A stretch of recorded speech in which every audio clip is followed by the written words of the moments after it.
ब्रह्मपुरी तालुक्यातील तोरगाव परिसरातून जाणाऱ्या गोसेखुर्द उजव्या कालव्याच्या निकृष्ट दर्जाच्या कामामुळे कोट्यवधी रुपयांचा सार्वजनिक निधी वाया जात असल्याचं चित्र समोर आलं आहे।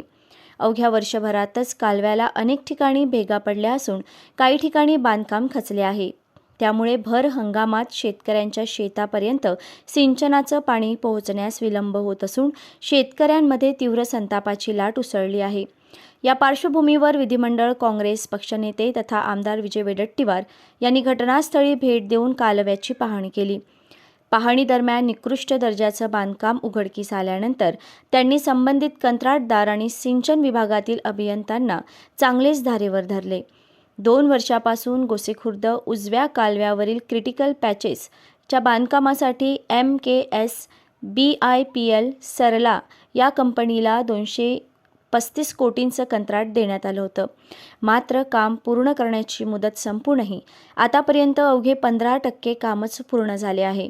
त्यातही झालेल्या कामाचा दर्जा अत्यंत निकृष्ट असल्याचं पाहणीत स्पष्ट झाल्याने संपूर्ण प्रकरणावर गंभीर प्रश्नचिन्ह निर्माण झालं आहे। निकृष्ट काम करणाऱ्या MKS कंपनीला तातडीने काळ्या यादीत टाकण्यात यावं अशी मागणी आमदार विजय वडेट्टीवार यांनी केली। यावेळी कार्यकारी अभियंता सुहास मोरे यांच्यासह सिंचन विभागाचे संबंधित अधिकारी उपस्थित होते।